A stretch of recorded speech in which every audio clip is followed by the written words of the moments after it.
Welcome to Just Minding My Business. I hope that you're having an amazing day. And today, Dawn Weber, who channels that hard-won expertise in helping leaders master the high-stakes art of influence, negotiation, and high-impact communication. Dawn's unique framework integrates proven intelligence techniques with behavioral psychology, teaching clients how to navigate complex organizational dynamics, forge authentic, I can't even get it out. I'm so excited. Forge authentic connections and achieve unparalleled success in any environment. So he also is the author of the forthcoming book, The Art of the Undercover Conversation: How to Use Intelligence Secrets to Build Trusts, Negotiate Anything, and Master High Stakes Influence. So get ready to hear the secrets of true rapport from a man who mastered conversations when the stakes were life and death. So welcome, welcome, welcome. Thank you for having me on. I really appreciate it. It's I a am so pleasure. glad to have you. Now, before we went on air, we were talking about HUMINT. hmm And for our audience, can you define what that is? Human basically just means human intelligence. It's interpersonal relationships, person to person intelligence. In other words, getting information from people. Because a lot of times what the intelligence agencies do, is people well know, is they spy on WhatsApp and Facebook and LinkedIn and all the social media stuff, and they gather information about people, build profiles. But there's a lot of limitations which you can actually do with technology. If you think about it, people make fake profiles to project fake images of things. Or there's people, they have their Instagram account and they pretend that they're one way, but in reality, they're something different. So what HUMINT does is it actually goes in to discover what's the real deal about the person. This is typically used in intelligence, whether in all areas, military intelligence, political stuff, all different areas. So Wow. years ago, I was involved in that kind of work. Okay. Well, one day we need to have a conversation just about that Sure. because you have piqued my curiosity. Well, you've operated undercover in more than 90 countries. hmm What did those years in human intelligence teach you about the human behavior and trust? The main thing I think I learned is identifying people's motivation, their true motivation, because what might appear to be the motivation may in fact throw you for a loop, may not be true. But if you can identify what's truly motivating the person, it makes it much easier to persuade them, to influence them, to figure out really what's going on, what's the deal behind the scene. And even though maybe their true motivation is A, because of certain circumstances or other people they're involved in, or involved with, sorry, those people may circumvent or prevent the person from fulfilling their own motivations. I don't know if that makes any sense. But Yes. what I'm saying is, but step one is figuring out what it is that this person or this girl or this guy or whatever, what it is, what are they after? And give us some techniques that you use to go about doing that. Well, one of the things is you don't want to attract people's attention, right? Especially if you're new to meeting them.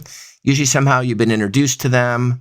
We're not talking about stupid people. So we're not talking about like stupid criminals and that kind of thing. We're talking usually very highly sophisticated people. And as I've mentioned before in other podcasts, there's a fine line between sophisticated organized crime and intelligence work. They're not the same, but that world is very, I might say porous. There's a blurry line in there. So you're dealing with very sophisticated, very smart, very highly connected people with access to a lot of information, oftentimes well trained. So you're not dealing with a bunch of dummies, is what I'm saying. All right. Generally. Sometimes you might deal with a dummy to get where you want to go, but generally you're dealing with pretty smart people. You don't want to be asking questions.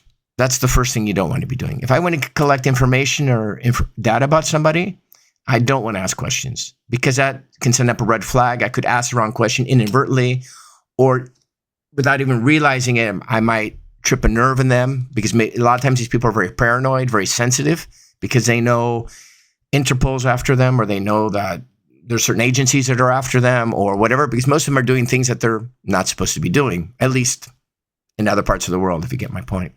So asking questions or being smart about how you collect your information from people is a key skill that you need to know how to do.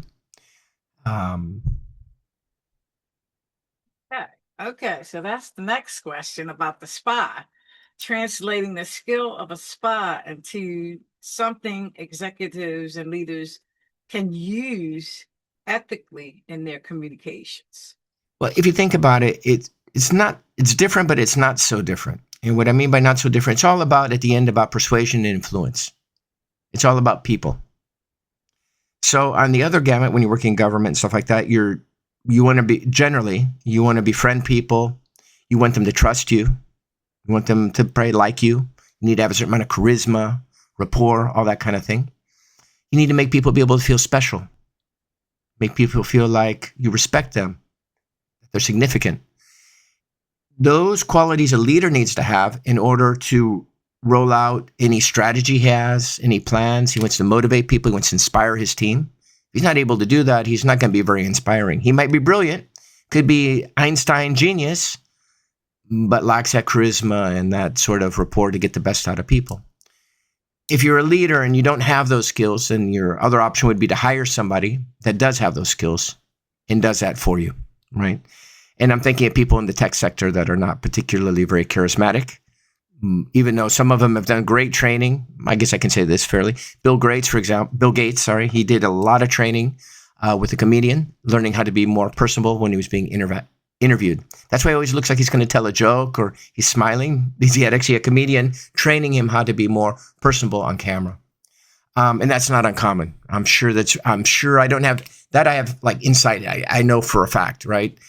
Other people, I'm sure, like Elon Musk or Sam Altman or any of these people, I'm sure they've all had training to be at least more likable when they're on camera. But there is a certain amount of a personal gift that you have of it. And a lot of it comes down to just having a genuine, healthy, I'm going to say, curiosity about other people, being interested in other people. What makes this person tick? Why does this person think that? This person has maybe different ideas or ideology than I do. I should be interested in why this person believes that. And what's happened in our society, not to get into politics, but everybody's polarized because nobody's interested in what the other side has to say. So they scream at each other. Nobody's listening. Well, if you believe in something completely different than maybe I believe or the way I'm seeing it, I'm actually really interested to know, why does that person believe that? What was the experiences that generated that? But you don't hear that dialogue. You just hear people, everybody knows best and they don't listen to each other. It's actually very sad. Yes, it is so sad because that's one of the things about the human connection is learning from one another. Absolutely. There's a thing called the collective consciousness, no? That Carl Jung used to talk about, but it's true, or they could call it collective IQ. We're smarter as a group than we are one. In other words, if I'm a leader and I've got 10 on my team and supposedly I hire quality people, okay, assuming that they're quality people for my company, organization, whatever, those 10 people collectively will be smarter than me as a leader. That's what I mean by collective IQ or collective intelligence. Maybe as a leader, it's a matter of organizing those people to work together in synergy and that kind of thing. But you're always going to be smarter in a group than you are singularly. I mean, what they're trying to do with AI is collect all human intelligence and put it into a computer system. There's some issues with that, I think, because people oftentimes they misinterpret, and this is really critical what I'm going to say, probably the most important thing I'm going to say in this podcast. People misinterpret what is intelligence and what is wisdom. There's a lot of smart people out there, all right? To make a bioweapon, you got to be pretty smart. But it takes a bit of wisdom to say, you know what? Maybe this is not the best idea. And unfortunately, people don't think about it. They think, oh, because I'm smart, I've got it all together. Okay, you're smart. That's cool. But that's only half of the equation. So anyway. Yes, and none of us have it all together. No, it's a human condition. Yeah, my mother used to say, a baby can teach you something. Mhm. Absolutely true. I taught kindergarten it was about a month or two. I learned more from those 5-year-olds, I think, than I learned in any of the trainings I did with senior executives. And I mean, like I used to have big groups of them, 30, 40 of them in a room for a week. So you get to know them pretty well. I learned more from those kindergartners in that month or two. I'm dead serious. Than probably I have from the senior executives in a lot of ways. So because kids, they are authentic. They call it exactly the way they see it. Mm-hmm. Period. Exactly. Like it or not. Exactly. They don't have the filters. No, they don't have them at all. Not at all. And even a baby, an infant, because my son was younger, and it got to a point where every time I put him in the car seat, he would cry. And I found out that at the daycare, they had him sitting in that car seat. And that's why every time I put him in there, I noticed he would cry because he was sick of the car seat, pretty much. Obviously. That's Yeah. very astute. Exactly. You can, and from kids, I mean, they don't have, as I say, we all run around with a mask. Yeah. Some people have a thicker mask than others, but we all have a certain amount of a mask. You might not be, or I might not be feeling all that great one day for whatever reason. Maybe I'm down on energy. Let's say I'm sleepy.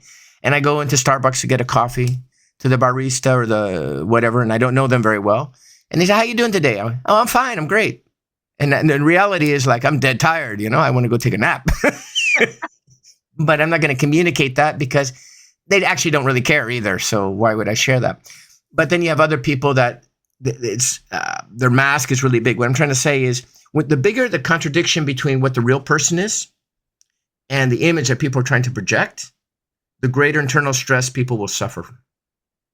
And that leads to all kinds of problems: drug abuse, alcohol abuse, all kind of weird, freaky stuff because of that stress. Because you're trying to project this to everybody, but in reality, you're something completely different, and you don't want people to know that. Because you think, well, everybody else is happy, perfect, or whatever, not realizing that the human condition is everybody's kind of messed up. The truth of the matter is, Truth. various degrees, but Absolutely. And people have good days, they have bad days. I always say sometimes you feel like you're on top of the world, and some days you feel like the world is on top of you. that's well said, I love that. I love that. The world is on top of you. I'm going to make a note of that. And we've all had those days. Oh, gosh. Yes, we have. Absolutely. Now let's Absolutely talk true. a little bit about, first of all, how do people connect with you? Let's get that out. You can either just go to LinkedIn and you'll find me under the name Don Weber, or the other one, name's not there. Or the other one would be to go to our website, which would probably be better, of course. It'd be, DR Weber Coaching. That's DR and Weber, WEBER, Coaching, COACHING. Because if you go just DR Weber, you're going to find a lot of medical doctors. And then you're going to get confused. So you need to put the coach on there, or communications, or leadership, or something like that.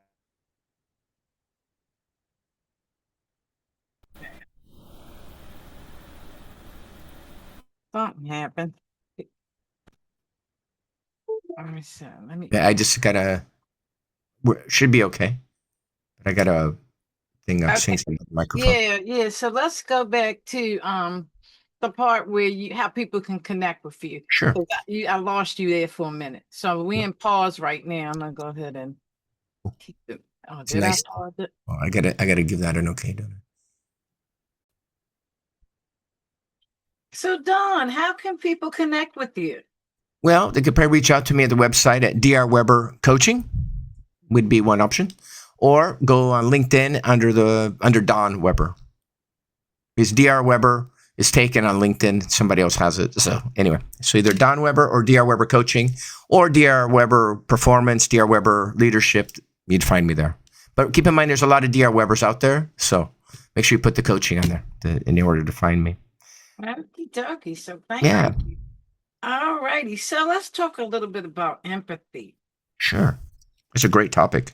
Yes, because I'm starting to see in the world less and less of it.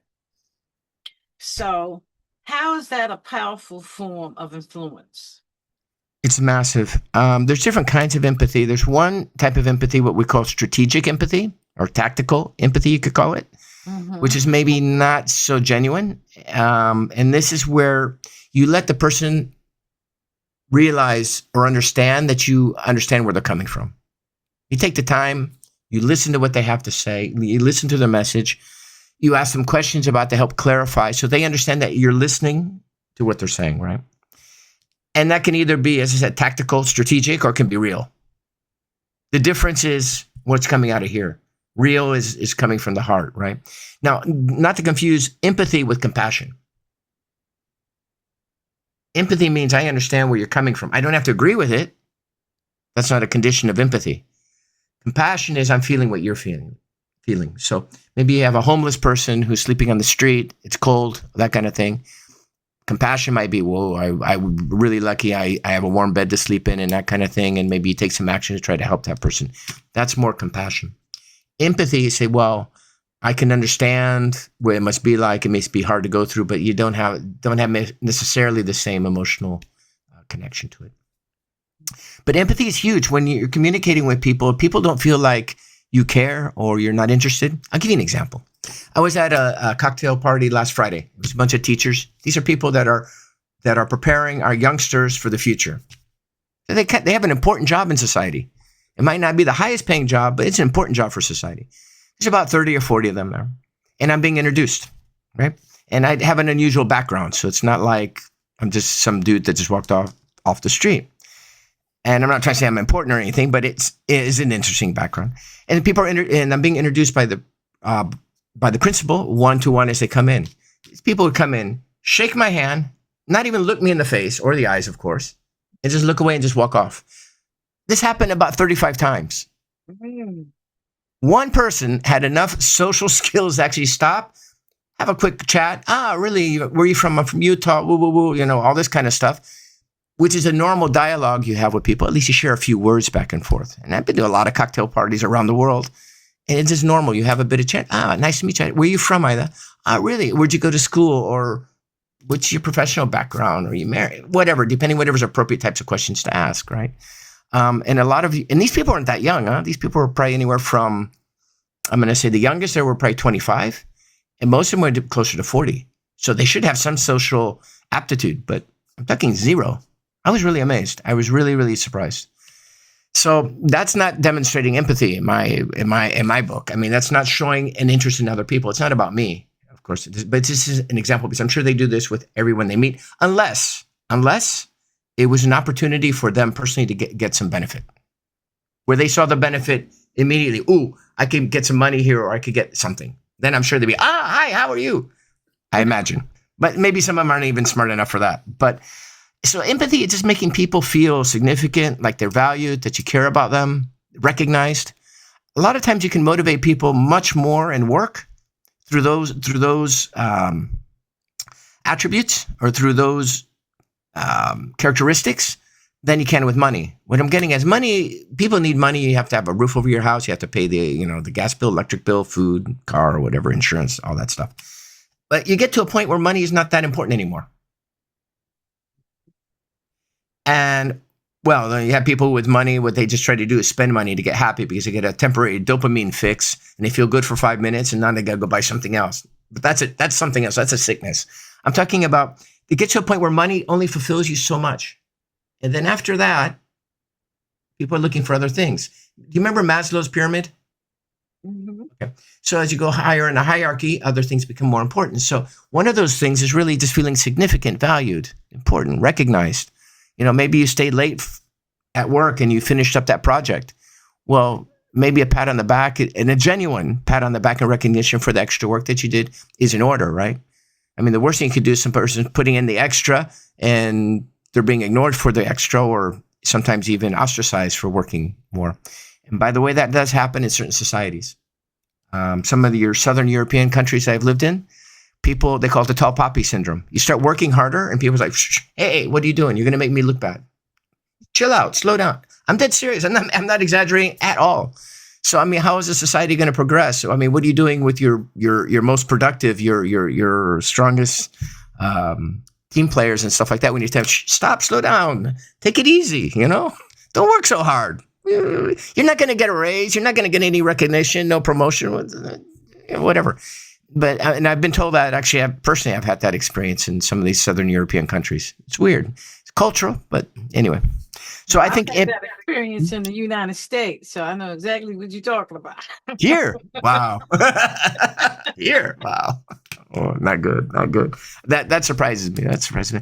But yeah, empathy is huge. It really is. It's one of the main characteristics of charisma and rapport and leadership and all that kind of thing. Being able to seeing where the other person's coming from, putting yourself in their shoes. If they're angry, why are they angry? Would I be angry if I was in their shoes? Why are they feeling this way? That curiosity thing again. Why is this person saying this to me? Maybe I do something that provoked it? Maybe I did, maybe I didn't. Doesn't mean I agree, but I want to find out what's going on. Maybe they just had an argument with their spouse and they're all ticked off about that. And now they're here and they're just already frustrated on that. And this one item just ticked them off, made them like fly off the handle. And it actually has very, very little to do with me or the situation. Identifying, being a bit of an investigator, being inquisitive about what might be going on. And I think that's important. I mean, especially in business, like my little team that I have, it's important to me that I come from a place where you have a voice. Even if I'm going to the left, I want you to be able to say, hey, you're going to the left. Right. And I want that comfortable feeling that whether I'm right or I'm wrong, you have the opportunity to say something. Don't hold back. Exactly. And learn something. I mean, say something, be diplomatic. That's the other thing too, is I find in the States, people can be very rude the way they say things. You can say something and get the same meaning across. The difference between rude and diplomatic is stop and think about how you're going to say it and how it's going to come off. For example, in Germany, it's very typical. The Germans are very direct and they can be rude. But the good thing about it is they don't do it to hurt your feelings, but they do it not to waste time. So if you understand, they're not doing it to hurt your feelings. It may hurt your feelings, but that's not the intent. I find in the US, sometimes people do it because they want to actually hurt your feelings. They're not feeling good about themselves and they're doing it because they want to, I'm not happy with that. So put the knife in and they'll twist it a little bit to get a little joy out of it, It's messed up. Because I work with a guy from Germany and very direct, no fluff, straight to the point. But when after working with him, you know that, you realize that it's not about hurting your feelings. It's about, that's just the way he is. Yeah, exactly. It's a culture. And it does save a lot of time. For example, I was doing some prospecting in Germany last year, and I had a few people, they answered me real quick. No, thank you. I leave them alone. You follow me? No problem. I mean, it was very, very direct, but fine. Whereas you might get some, I might be interested. Yeah, maybe. And then you go around and spending months, whatever, thinking it's a prospect or they might be interested, but they're not really. So I'd rather just cut through the chase and put your energy on, on the ponies that might present an opportunity in the future. So I think it's all right. I think I prefer.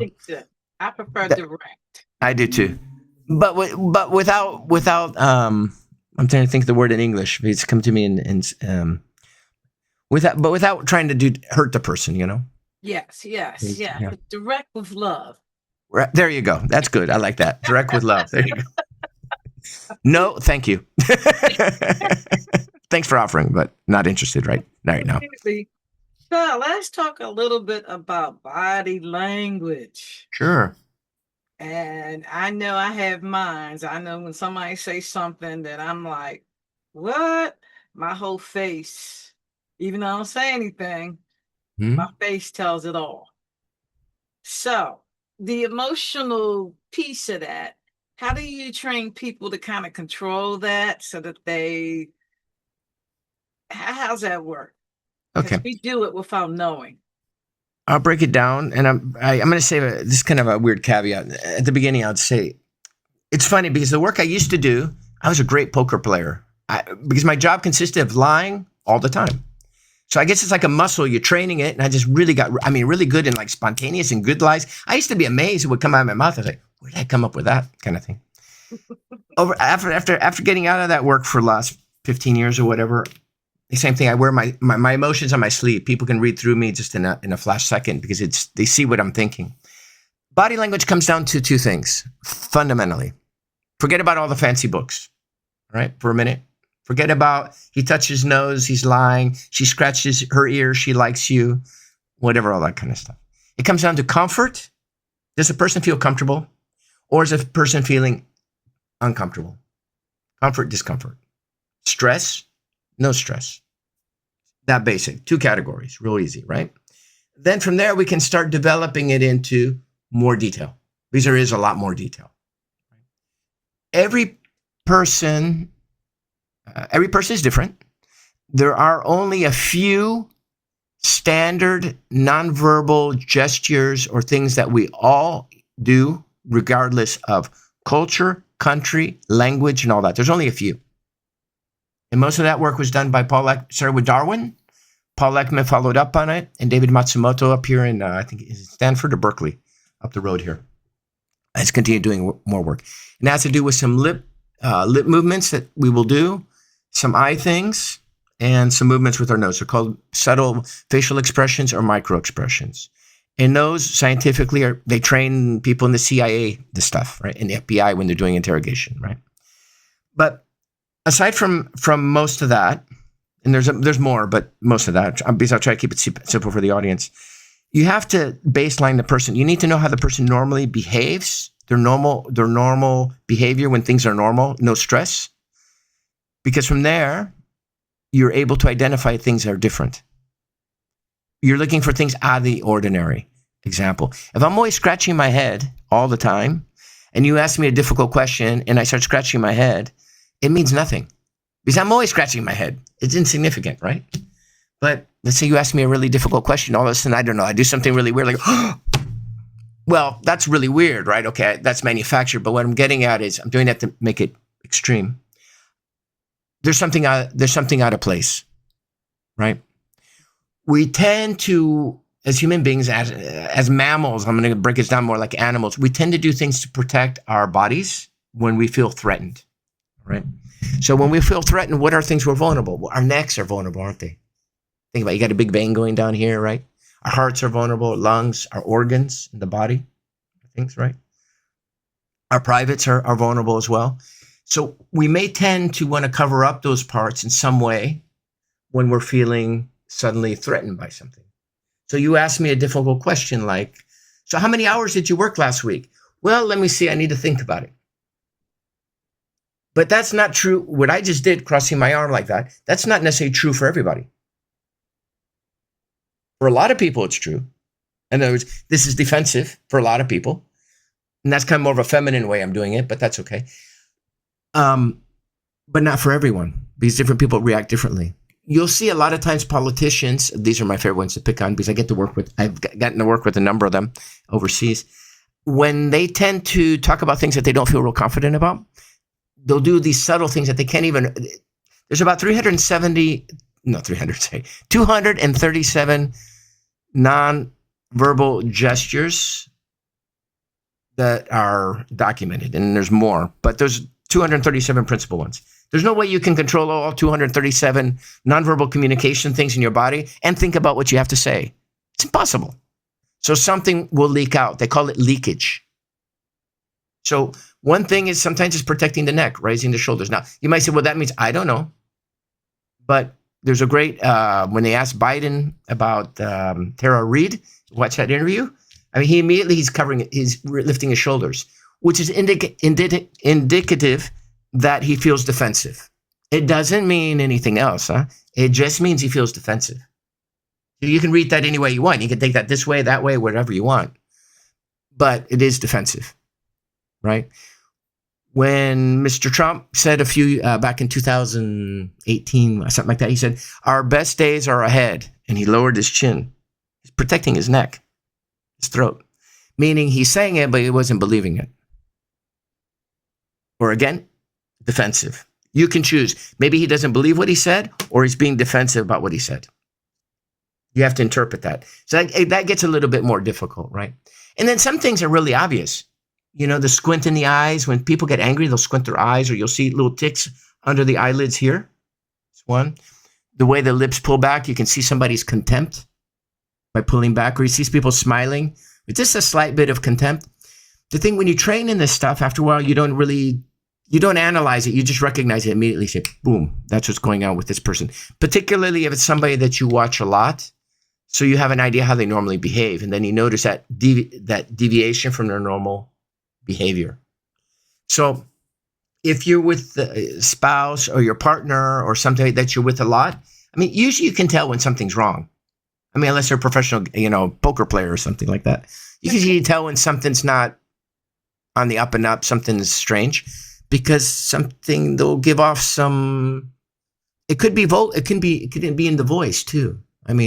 If somebody says to you like, "So how much do you want for this training course?" And the person responds, "I want $50,000." Well, there's no confidence in my voice, and why does my voice suddenly drop off the pitch? It's a lack of confidence. It probably means I don't get paid $50,000 normally. Right? There's a lack of confidence, because I should be saying, well, how much do you want for this course? Well, we charge $50,000 for this type of training. I might even emphasize the 50,000, right? So following people's voice, and we teach people this, like when they do public speaking or presentations, how to modulate, how to control your voice when you're speaking. Because you have upward inflections, downward inflections. If I want to add energy to a conversation, I'll go upwards. Think about this. If I say, I really love chocolate. Or if I go the other way, I say, I really love chocolate. Does it have the same meaning? It's very subtle, but there's a difference. I love my dog.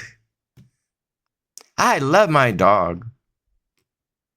See, that's just like, they call going up the stairs, down the stairs, whatever. But intonation's going up, going down. Adding energy, taking away energy. Going down tone can also sound like a command, an order. Please close the door. Compared to, please close the door. So there's things like that. How quickly you speak. Nervous people tend to speak more quickly. So for executive presence, if you want to look more authoritative, more credible, you need to learn how to speak more slowly and how to articulate your words. Because if I'm a person of power and authority and credibility, why do I need to be in a hurry? Why would I be nervous? It's a bit of acting, true. It's a bit of acting, but with practice, practice makes perfect. Well, perfect practice makes perfect. So it's a matter of learning. Now I've kind of gone into another area rather than so much the body language interpretation, but I think the last thing we could talk about body language, not the last thing we talk about more, but anti-gravity behaviors. Have you been at a cocktail party? I'm using that as an example, and you see somebody and their foot with this. Here we go. This is the floor, right? And this is their foot. Okay. This is the heel. The heel of their foot is here. All right. And this is the toe. Good. So if you see somebody at a cocktail bar or a business meeting, whatever, it doesn't really matter what they're at, and you notice the foot going like this, so the heel's down, the toe's up, that's a sign of I'm in a good mood. And if they're wiggling it, also, that shows positive energy. Now, most people wouldn't pay attention to that, but that's exactly what that means. And that comes out of the FBI, by the way, that training. What they call anti-gravity behaviors, watching people's eyes. When we get scared, what happens? We have a hormonal change in the body, right, Ida? Yes, absolutely. We have a release of what? Cortisol and adrenaline, right? That triggers that fight or flight or maybe freeze reaction. Yeah. So when that happens, what happens? Blood leaves our digestive system because it's not time to digest food. It's time to fight or run or something. And the blood circulates out to the extremities in order to have more strength to fight or to run or whatever we're going to do. So the digestive system just shut down, right? Because we got scared or something happened. What's going to happen to the mouth? Goes dry. Right, exactly. So anyway, there's a lot of like physiological responses. Actually, there's tons of them. There are reactions that people have a hard time. You can't really fake too much. The same is true with the eyes. That's very true. So now, Pulse on the neck. yeah, Huh? we brought this out. I'm gonna be a lot more observant now. I found when I started telling people I was training this stuff years ago, it used to make people really uncomfortable to be around me. So I stopped. I don't talk when I'm with people personally. I don't even talk about it anymore because it makes people freaking nervous. There's like, we were talking about that mask. Oh my God, he's gonna see behind the mask. Ah! Usually, there's not that much. We're not so important anyway. People think that others are thinking about them more than they are. Most people are busy thinking about themselves. And actually nowadays, more than that, they're thinking about their phone. I wonder how many likes I got on that post. Ooh, right. I wonder if so-and-so sent me a message and answered, right? But anyway, and that's, a little bit so true. That is so true. We kind of imagine stuff that's not there. All the time. All the time. Wow. I'm guilty of it just as much. We all are at some point. We all are. It's the human experience. There you go. There you go. Well, let's talk a little bit about what role mindfulness and self-awareness play in your communication. Mindfulness and self-awareness. Self-awareness, very important. I thought that's what you said. I'm kind of a weird guy. I like writing everything down. I don't know. Back in the old days, I couldn't write everything down. That would be like a red flag, big time. But anyway, if you want to be like, we're talking about empathy and emotional intelligence, which really tie together. Yeah. Mm-hmm. Self-awareness, you need to be first self-aware. So why am I reacting this way? Why do I feel this way? I get into a situation, we get into an argument, let's say, whatever. And I notice all of a sudden I'm going to say something that maybe I know better that I shouldn't say. Right? So the first question I need to ask myself, not you, before I open my mouth, that's the big thing, is learning not to open your mouth until you've thought things through. It goes down to the old thing. How many times have you gotten an email that ticks you off? Right? And then you send it and you think, oh, why did I do that? Right? I'm sure you've done, I know I've done it, right?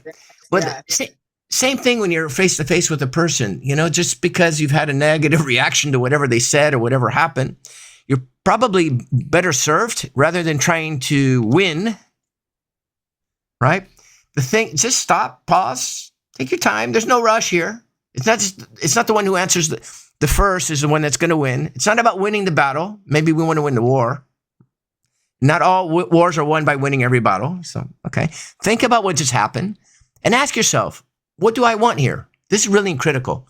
So I'm feeling angry. I'm feeling frustrated. Oh, I can't believe Ida told me that. Right? First thing I need to do is ask myself, okay, what do I want from the situation? What outcome do I want? Well, actually, the outcome I want is not to get even, not to get revenge, not to make Ida look dumb, or not to insult her. That's not my thing. The outcome I want is I want to get that contract. And I need Ida because she's the best marketing person we have, or presenter, or whatever, right? But she's really important. So that's not going to help me get the outcome of getting this contract, right? So this is what I want. I want the contract. The other thing is secondary. That's all petty stuff. That's all like my own ego and stuff like that. So by asking myself those questions, what is it I want? What's the outcome I want? Generally will help me cool my my stride a little bit, calm down a bit, get into a more productive, constructive frame of mind so that I can respond in a correct way. I might say, well, it seems like, I don't know. It seems, Ida, you're really upset with me, or it seems that this is really important to you. Now, what am I doing? I'm extracting information without asking you a question. I haven't asked you a question. It seems like this is really important to you.